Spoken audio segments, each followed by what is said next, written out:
ये वैष्णव का हथियार है माला। काम, क्रोध, लोभ, मोह, मत्सर, दंभ, अहंकार, पाखंड, ईर्षा, अगर इनसे लड़ना है तो हथियार तुलसी की माला जरूर होनी चाहिए। अंग्रेज ने कहा, ये तुम्हें किसने दी माला? तो महात्मा ने कहा, तुम्हें बंदूक किसने दी? अंग्रेज बोला कि हमें सरकार ने दी है। महात्मा हंस के बोले, अगर तुम्हें तुम्हारा हथियार सरकार ने दिया है तो हमें माला सांवरे सरकार ने दी है। ये हमें अपनी माला सांवरे सरकार ने दी है। अंग्रेज ने कहा, तुम्हारा हथियार क्या कर सकता है? ये तुम्हारा हथियार क्या कर सकता है? तो महात्मा ने फिर जवाब किया, तुम्हारा हथियार क्या कर सकता है? अंग्रेज बोला, देखना है हमारा हथियार क्या कर सकता है। उसने कंधे से निकाली बंदूक, पेड़ पर बैठी थी चिड़िया, चढ़ाया घोड़ा, निशाना साध के मारा, चिड़िया नीचे गिर गई। बोले, देख लो हमारा हथियार ये कर सकता है। अब बताओ तुम्हारी माला क्या कर सकती है? तुम्हारा हथियार क्या कर सकता है? महात्मा उठे, अपने राम का किया दर्शन, माथे से लगाई माला और जोश मरी हुई चिड़िया पे रखी, चिड़िया फर्र से उड़ गई। बोले, हमारा हथियार ये कर सकता है। अगर तुम्हारी बंदूक मार सकती है तो माला जिला सकती है। भगवान का नाम तुम्हें जीवन दे सकता है, तुम्हें नई राह दे सकता है, पर विश्वास के साथ, श्रद्धा के साथ अगर भगवत नाम में हमारी रुचि हो जाए। और शास्त्र तो यहां तक कहता है कि जिसकी 4 चीजों में श्रद्धा नहीं है वो कभी गोविंद को पा नहीं सकता है। अगर इन 4 चीजों से आप प्रेम करते हो तो निश्चित गोविंद आपसे प्रेम करेगा, परमात्मा आपसे प्रेम करेगा। 4 चीजें कौन? सबसे पहले गैया। अगर गौ माता में आपकी श्रद्धा है तो ठाकुर जी आपसे प्रेम करेंगे। एकादशी के व्रत में जिनकी श्रद्धा है भगवान उनसे प्रेम करने लगते हैं। वृंदा महारानी की सेवा, तुलसी की सेवा, अगर आप तुलसी की सेवा करते हो तो भगवान आपसे प्रेम करेंगे। और नाम संकीर्तन में, नाम जप में अगर आपकी श्रद्धा है तो भगवान आपसे प्रेम करेंगे। फिर आपको भगवान से प्रेम करने की आवश्यकता नहीं है, भगवान आपसे प्रेम करेंगे अगर इन 4 चीजों में आपका भाव जुड़ गया तो। गौ माता, एकादशी का व्रत, तुलसी की सेवा और नाम गान में रुचि, भगवान के नाम में रुचि। तो ये भगवान का नाम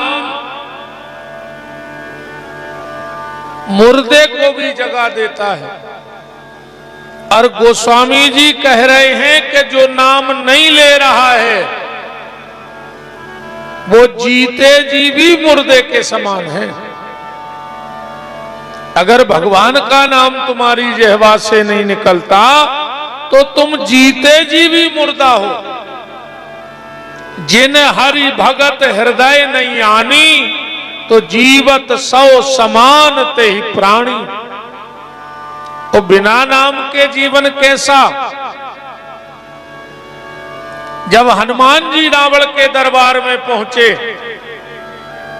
रावण हनुमान जी को अपना वैभव दिखा रहा था। हमारा सोने का महल देखो, हमारा परिवार देखो,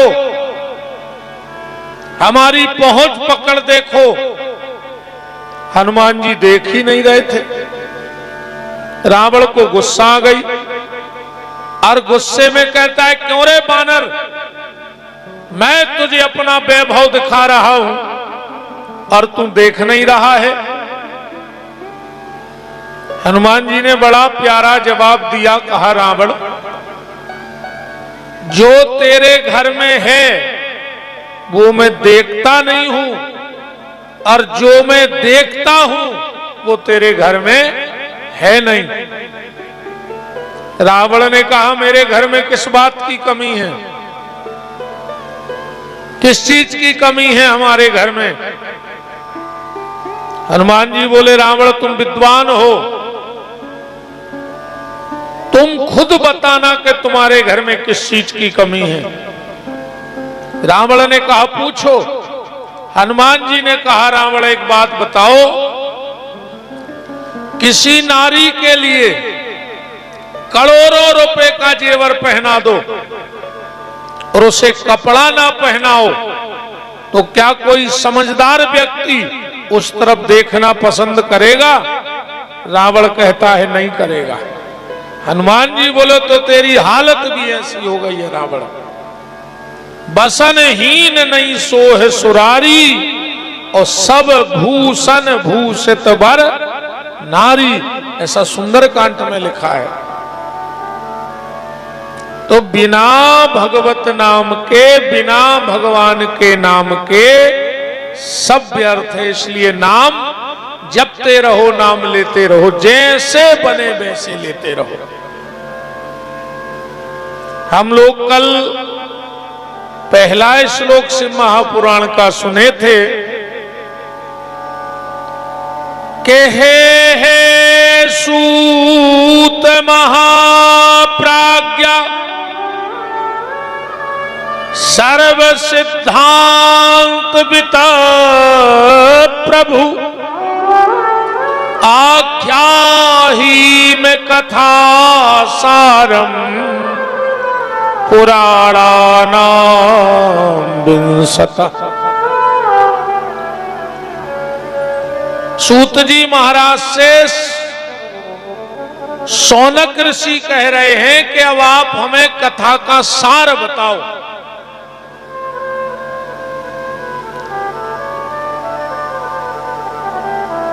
दुनिया की बातें छोड़ दो, आप तो हमें अब सार बताओ।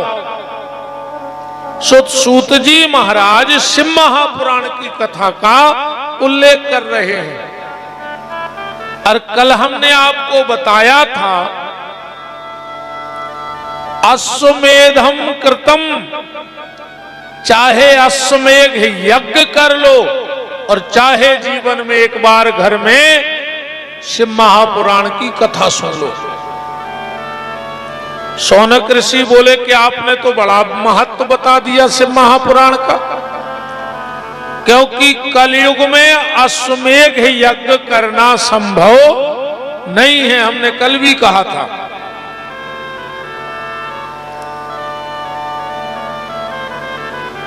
बारह ज्योतिर्लिंग, सप्तपुरी, गंगा, गया, सारे तीर्थ में जाकर के तपस्या कर लो और शिव महापुराण की कथा कर लो। बराबरी का पुण्य बताया गया है शिव महापुराण में। तो सूत जी महाराज से शौनक ऋषि कह रहे हैं, आपने इस ग्रंथ का इतना बड़ा महत्व बताया है, इतना बड़ा महत्व बताया है, अब कृपा करके ये बताओ कि इस ग्रंथ को पहले किसी ने सुना? कोई इतिहास है? सूत जी महाराज कहते, बिल्कुल है। आसीत किरात नगरे ब्राह्मणो ज्ञान दुर्बल दरिद्रो रस विक्रेता देव धर्म परांग मुख। किरात नगर में एक देवराज नाम का ब्राह्मण रहता था। खाली जाति का ब्राह्मण था, कर्म एक भी ब्राह्मण वाला नहीं था उसके भीतर। रस विक्रेता, शराब बेचता था, शराब पीता था, जुआ खेलता था, अभक्ष का भक्षण करता था, जो ही खाना चाहिए वो भी खा लेता था। देखो, हाथी भूखे मर जाएगा पर मांस नहीं खाएगा, और शेर भूखे मर जाएगा पर रोटी नहीं खाएगा कि खा लेगा। हर जीव का अपना धर्म है भोजन का, पर मनुष्य का कोई धर्म नहीं है। जो सामने आ जाए वो तैयार है खाने के लिए, जो सामने आ जाए वो तैयार है, कोई दिक्कत नहीं उसके लिए। अच्छा, एक बात बताओ, जो मांस खाने वाले लोग होते हैं उनके भीतर घिनाद तो रहता ही नहीं हुई है। माछी आछी तो वे ऐसे ही खा लेते होंगे बीन के। जैसे अपन भोजन करें और उसमें माछी गिर जाए तो फिर भोजन करने की इच्छा नहीं होती, पर जो मांस खाते हैं उनके घर में मच्छर नहीं रहता होगा, इस बात से वो बड़े सुखी रहते होंगे। जहां मिला पकड़ के खा लिया। उनको काय का घिनापन, जब मुर्गा खा गए, बुकरा खा गए, सुंगरा खा गए, तो माछी उनके लाने कौन बड़ी बात है बताओ। भगवान ने इंसान बनाया है तो रोटी खा लो। किसी योनि में लगी थाली नहीं मिलेगी तुम्हारे लिए।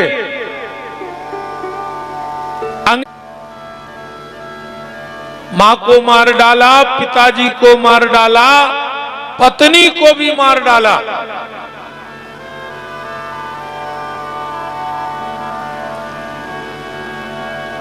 अब तो जब तक धन रहा तो वेश्या ने साथ दिया, क्योंकि गोस्वामी तुलसीदास जी ने अपनी ग्रंथावली में लिखा है कि परधन में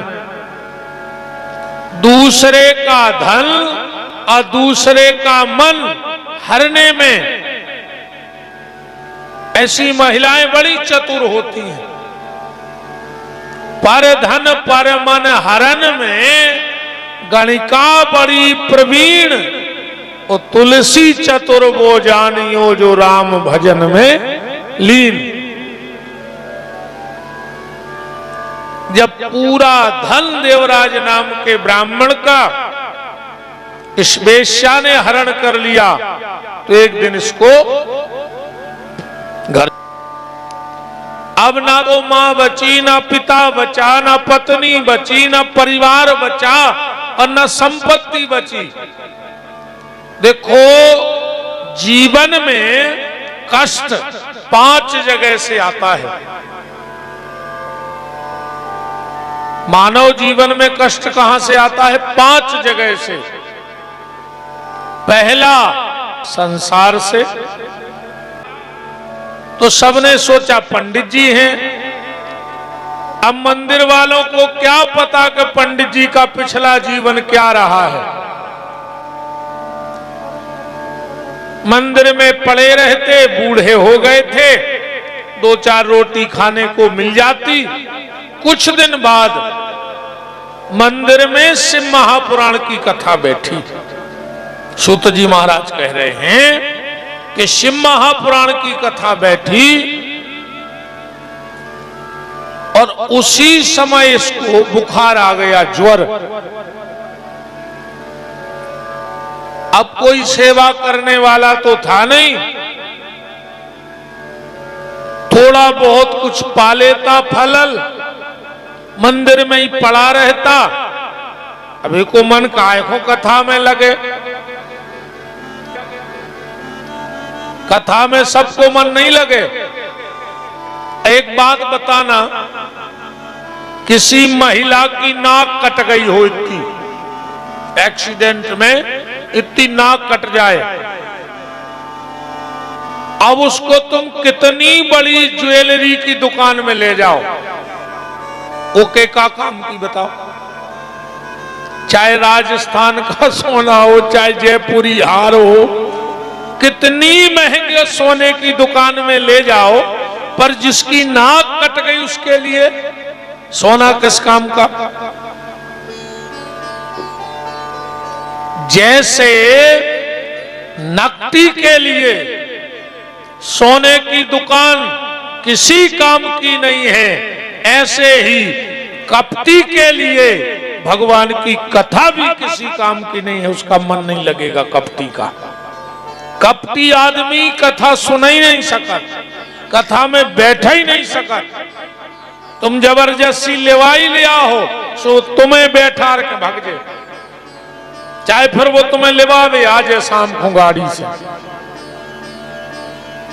हाँ, तुम कितना खेचतान के लेवल यो कि चलो 2 मिनट को चलो, वो तुम्हें तो छोड़ दे, वो नहीं बैठ सका। जैसे नकदी के लिए सोना किसी काम का नहीं है, ऐसे भीतर के कपटी के लिए सत्संग भी किसी काम का नहीं है, वो बैठ नहीं सकता कथा में। कथा में बैठना सबके बस की बात थोड़ी है, पर जो कथा में नहीं बैठत, कीर्तन में नहीं बैठत, मंदिर में नहीं बैठत, भगवान कहते थे न बैठो, अब हम तुम्हें अस्पताल में बैठा रहे हैं हफ्ता को, होते तो बैठो। जो भजन को टाइम नहीं निकालते, कथा को टाइम नहीं निकालते, कीर्तन को अपन को चलो कथा है, हमें यार टाइम ही नहीं आवे, अब टाइम ही नहीं आ, अब हमें टाइम ही नहीं आ। वो तो जो अच्छो है कि मौत बता के नहीं आऊ कि हम कल आ रहे हैं, ना आदमी कह दे कि कल ले यू आ रहा है, हमें टेम ही नहीं है। वो तो अचानक मौत आ जाते तो आदमी को संभलवे को मौका नहीं मिले। जिनको कथा को टाइम नहीं मिलता, कीर्तन को टाइम नहीं मिलता, भजन को टाइम नहीं मिलता, जो बहुत ज्यादा व्यस्त रहते हैं संसार में, भगवान कहते हैं रुक जाओ बेटा, ये बार तो हमारी गलती हो ही गई कि तुम्हें आदमी बना दो, अगली बार हम तुम्हें ऐसो बना के पहुंचे हैं कि तुम्हें काम ही नहीं रहे। ये बार टाइम नहीं आ, अगली बार भगवान कहते हैं हम ऐसो बना के भेजे हैं कि तुम्हें काम ही नहीं रहे। पता है अगले जन्म में कावन हो? कुत्ता। बताओ कुत्तों हो का काम है कछु काम? 1% को काम नहीं है कुत्तों को पूरी जिंदगी में। ये पूरे बेयाएं जो उनको भजन को टाइम नहीं रहते, तो सत्संग में टाइम नहीं रहते। तो अच्छा, अक्सर एक बात और देखियो, कोनो गांव चले जाइयो, कोनो शहर चले जाइयो, सबसे ज्यादा कुत्ता मिले हैं मंदिरों के थे। सबसे ज्यादा कुत्ता मंदिरों के मिले थे। काहे उनको याद रहते कि पिछली बार हमें ते आए नहीं थे। सो जागत भाई है ऐसे, अब ये बार तो जाई। अच्छा, ये बार मंदिर जे हो तो पुजारी जी प्रसाद दें, मंदिर तो जाने पड़े। अगले जन्म में कुत्ता बन के जाओ सो पुजारी जी लठ दें। इसलिए कुत्ता बन के अगली बार मंदिर न जाना पड़े, इसलिए अभी थोड़ा बहुत टाइम भगवान के भजन को निकाल लिया करो। एक घड़ी आधी घड़ी यादव में पुनियाद, तुलसी चर्चा राम की हरे कोट अपराध।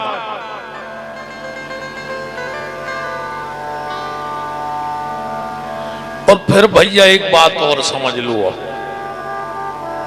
दुनिया के जितने काम हैं भी तुम्हारे जावे के बाद हो जाए हैं, गारंटी कहाई।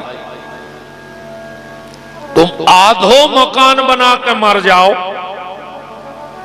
बाल बच्चे पूरो करवा लें, एक जने खड़े हो जा को की नजर में को हो अवे तक कि वे मकान बना रहे थे और खत्म हो गए, फिर उनके बच्चों ने वो मकान छोड़ ही दो कि जब पिताजी बनवा रहे थे पूरो नहीं बनो तो भी छोड़ दे। छोड़ो को नहीं आज तक। पैसा दे के मर जाओ, घर के ले ले हैं, पैसा लेके मर जाओ, घर के चुका दें जैसे बने। शादी संबंध तय करके मर जाओ,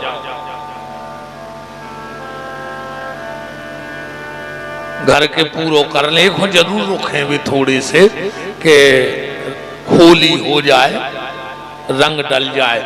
सुनको बाप से मतलब नहीं है कि वो मर गए, वो तो दुनिया का के बताओ एक महीना भाव इनके शादी होने लगी, समाज के डर से भी रुक गए हैं। संसार के जितने काम हैं वो तुम्हारे जाने के बाद हो जाएगा, और वो है भगवान का भजन। अपने हिस्से का भजन कर लो, जो हो रहा है उसे होने दो, ज्यादा चेचे में न पड़ो। अब कमाले आखिरी में तो ये कई शब्द भूलो जाने हैं, राम नाम सत्य है। बहुत बड़े बड़े आदमों के मरबे में गए हुए अपन हो रहे, आज तक सुनी कि 600 एकड़ जमीन सत्य है, सुनी आज तक? 14 बंगला बन गए भी सत्य हैं, 2 करोड़ बैंक में धर गए भी सत्य हैं, 500 कारें ले लें भी सत्य हैं, कितना कमा लो, आखिरी में शब्द तो एक ही बोलो जे है राम नाम सत्य है। इसलिए जीवन में समय निकालो भगवान के भजन के लिए।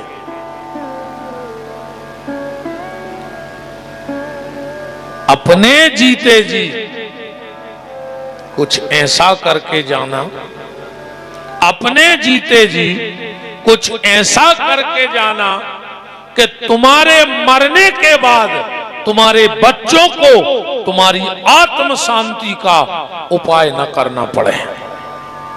तुम स्वयं कुछ ऐसा करके जाओ कि तुम्हारे बच्चे तुम्हारी आत्म शांति के लिए पूजा पाठ न करवाएं घर में, वो तुम स्वयं करो। क्योंकि दूसरे के द्वारा की गई प्रार्थनाएं मरने के बाद तुम्हारे काम में नहीं आएंगे। जो तुम स्वयं करके जाओगे वो तुम्हारे काम में आएगा, जो दूसरे करेंगे वो उन्हीं के काम में आएगा। नाम भले तुम्हारा रहेगा पर स्वयं कुछ ऐसा करके जाओ। तो ये देवराज नाम का ब्राह्मण, इसका मन तो नहीं था कथा में, पर मजबूर था, बीमार पड़ गया तो वही मंदिर में पड़ा रहता। कथा सुनता रहा 9 दिन, और जैसे ही कथा की पूर्णाहुति हुई और इसके प्राण निकल गए। यम के दूतों ने कहा जाओ पृथ्वी पे महापापी महापातकी ब्राह्मण देवराज ने प्राण त्यागे हैं, उसको खींच करके लाओ। यम के दूत आए, उसको पास में बांधकर खींच ही रहे थे, इतने में भगवान भोलेनाथ के गण प्रकट हो गए। इसे कहां ले जा रहे हो? बोले ये नरक जाएगा, इसने पाप किए हैं। शिवगणों ने कहा नहीं, ये नरक नहीं जाएगा, इसने 9 दिन तक भगवान शिव की कथा सुनी है, ये शिव के दर्शन करेगा। यम के दूत बोले इसने मन से थोड़ी सुनी है, ये तो बिना मन के पड़ा रहा। शिवगण बोले एक बात बताओ, आदमी जहर चाहे मन से पी ले चाहे बिना मन के पिए, मरेगा कि नहीं मरेगा? आग चाहे मन से छुओ चाहे बिना मन से, जलेगा कि नहीं जलेगा? ऐसे ही भगवान का नाम है, चाहे मन से लो चाहे बिना मन से लो, पर आदमी तर जाएगा, ये गारंटी की बात। यही तो परमात्मा की कृपा है कि बिना मन से भी अगर कोई कथा सुन ले अभी उद्धार हो जाएगा।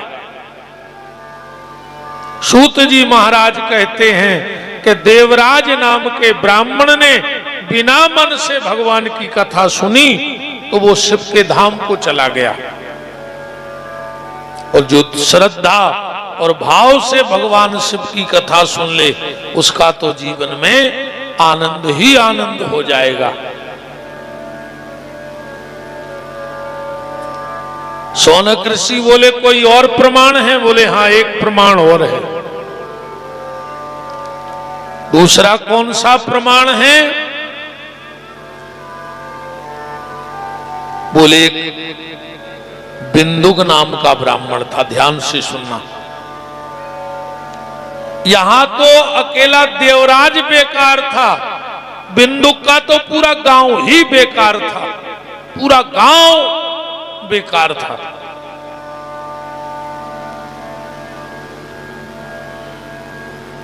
इसकी शादी हो गई बिंदुक नाम के ब्राह्मण की पत्नी का नाम था चंचुला। सूत जी महाराज कह रहे हैं कि चंचुला बड़े अच्छे परिवार से आई, कारवान परिवार से आई थी, उसके परिवार में खूब पूजा पाठ होता था। पर जब बिंदुक नाम के ब्राह्मण के घर में आई, ये तो महापापी था, और अकेला वो पापी नहीं था, पूरा गांव पापी था। उस गांव में कोई भी स्त्री किसी पुरुष के पास चली जाए, कोई भी पुरुष किसी स्त्री के पास चला जाए, वहां किसी को कोई दिक्कत नहीं थी। मांस मदिरा वहां आम बात थी, व्यभिचार वहां आम बात थी। चंचुला आई तो चंचुला को वो माहौल बड़ा बेकार लगा, क्योंकि बहुत अच्छे परिवार से आई थी वो।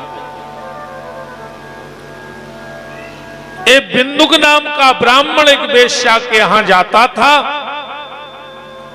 चंचुला ने कहा, नाथ आप उस वेश्या को छोड़ दो, अब आपकी शादी हो गई। इसने कहा हम उसे नहीं छोड़ सकते। तो चंचुला ने कहा, नाथ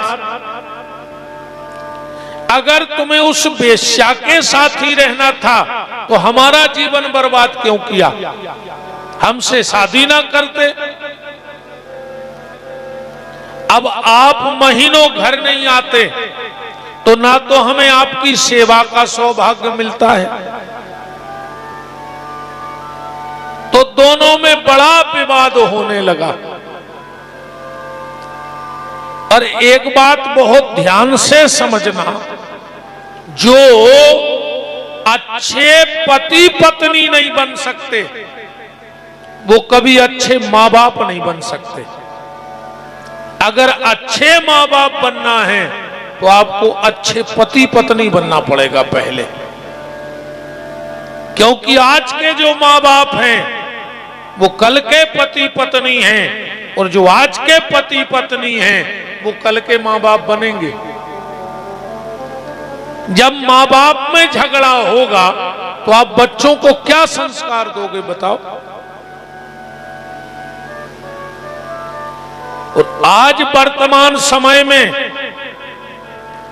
पैसा कमाना कोई बड़ी बात नहीं है। पैसा तो डलो है, तुम जितो इकट्ठो कर पाओ सो कर लो। पैसा पुरो है, वे तो कर्म भागी बैठे बैठे रो रहा है कि चाल ही नहीं चल रहा।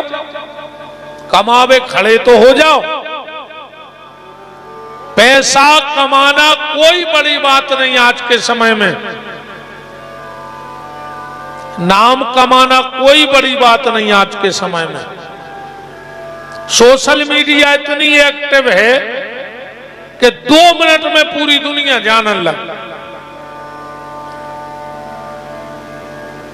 अब भाई हफ्ता 15 दिन पहले वो बाबा को जानत तो 300-400 मार गए, पूरा विश्व जानने लगो 2 मिनट में।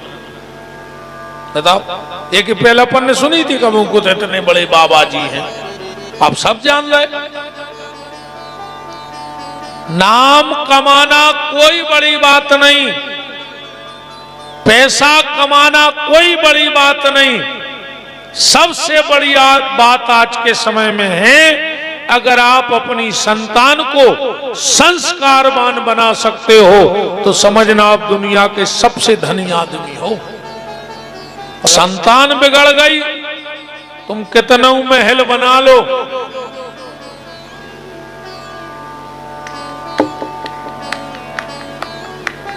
दो पत्तों में सब बार हो जाए।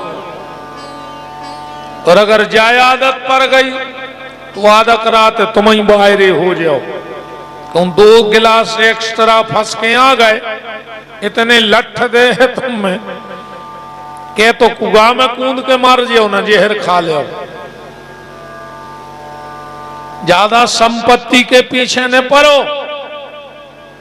जो ज्यादा संपत्ति इकट्ठी करत है, गड़ा गड़ा धरत है, जन्म में को बनत, ये बनत है सुंगरा। अक्सर करके देखियो, तुम ने देखो तो अब देखियो, सुंगरा कमाऊ तुम्हें खड़ो न मिल, जहां खड़ो हुई है उतनी जमीन खोदत है। कासू खबर रहते कि हमने कहूं गड़ा दाओ तो यार मिल है नहीं रहा, तो पूरी जिंदगी अपनी जा जाता ढूंढत फिर जमीन में खोद खोद कर। इससे ज्यादा धन के पीछे ने पगले आओ। संतान को अच्छी गली रखा देना, तुम्हारा जीवन सफल हो गया। औलाद भर अच्छी गली चली जाए तो समझ लियो तुम्हारा मनुष्यतन सफल होगा। पर आजकल तो घर ही नहीं बन रही पति पत्नी में। 10 मिनट को बैठा देवे लड़ पर, 10 मिनट इकट्ठे बैठा दो, उनमें लड़ाई हो जाए। और लड़ाई कितनी, आप हमें आवे तक समझे न, घरवाली के थे तुम हमें अबे तक समझे न, और घर वालों के तुम हमें समझ न पाई, और 2 ही लड़ बैठा थे। आप बताओ, जब तुम एक दूसरे को न समझो तो को समझे।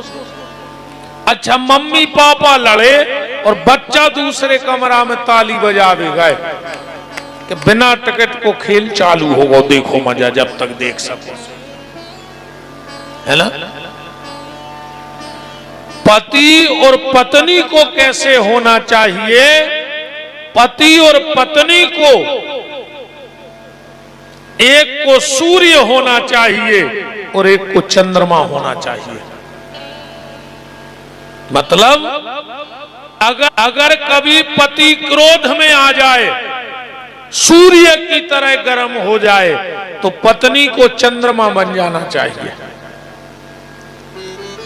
और कभी अगर पत्नी सूर्य बन जाए, क्रोध में आ जाए, तो पति को चंद्रमा बन जाना चाहिए। उस गृहस्थी की गाड़ी कभी गड़बड़ नहीं हो सकती जिस घर में पति पत्नी सूर्य और चंद्रमा की तरह रहते हों। पर आजकल हालत क्या है, बोले तू चंद्रमुखी मैं सूर्यमुखी, तू चंद्रमुखी मैं सूर्यमुखी, तू मुझसे दुखी मैं तुझसे दुखी, है ना। चंद्रमुखी मैं सूर्यमुखी, तू मुझसे दुखी मैं तुझसे दुखी, चलो दो जने छत से कूद जाइए, हम भी सुखी और तुम भी सुखी। वृंदावन बिहारी लाल की जय। देखो भैया, गृहस्थी की गाड़ी जब दोनों पहिए ठीक होंगे तब आगे बढ़ेगी। संत श्री मलूकदास जी कह रहे हैं कि वैष्णव संत अवैष्णव नारी, तो ऊंट बैल की बनी सवारी। एक गाड़ी में ऊंट लगा दे, एक में लगा दे बैलवा एक तरफ, कहां जे है वह गृहस्थी की गाड़ी बताओ। तो पति पत्नी को एक को गरम एक को ठंडा होना चाहिए। गृहस्थी की गाड़ी गड़बड़ हो ही नहीं सका। एक पति पत्नी में झगड़ा होगा बहुत भयंकर, बहुत बातें चीतें भाई दो जनों में। पत्नी सूर्यमुखी बन गई, पति ने समझ लो कि गड़बड़ हो गई बात, हमने कछु ज्यादा ही डांट दो, अब स्थिति गड़बड़। पत्नी अंदर गई, अलमारी खोली और कपड़ा निकाल के सूटकेस जमान लगी। पति ने देखो कि बात तो ज्यादा बिगड़ गई, अब नहीं रुक रही। अब अगर कछु और कह रहे तो और ज्यादा झगड़ा हुई है। तो पति चुपचाप गया और अपनी अलमारी खोल के अपने सूटकेस में कपड़ा जमान लगो। घरवाली ने देखी कि जे का कर रहे, कह लगी तुम क्या कर रहे। पति बोलो तुम क्या कर रहे, बोले हम मायके जा रहे। पति बोलो हम ससुराले जा रहे। बच्चा भी लगे हैं 2-3 दिन से कि पापा चलो मामा का। हम सोच रहे तुम जा ही नहीं, हम भी संगे चल रहे। इतनी कही पत्नी को हंसी आ गई और बोली यही अदा तो तुम्हारी मेरी जान ले लेती है। झगड़ा खत्म होगा, है ना? हो गया झगड़ा खत्म के नहीं? बात ये चल रही है कि जब पति पत्नी में प्रेम होगा तो बच्चों को संस्कार वो दे सकते हैं। और वर्तमान समय में आप अपने बच्चों को बुरी नजर से तो बचाना, तभी जिंगे पैरइयो गड़ा भभूत देवइयो। बुरी नजर से तो बचाना, पर निवेदन ये है कि बुरी संगत से जरूर बचाना, क्योंकि आज हम बुरी नजर से तो बच्चों को बचा रहे हैं पर बुरी संगत से नहीं बचा रहे हैं। तुम्हारे संस्कार अच्छे हैं पर बुरी संगत में अगर तुम्हारी औलाद पड़ गई तो वो गलत रास्ते चली जाएगी। इसलिए कोशिश करो कि बच्चों को बुरी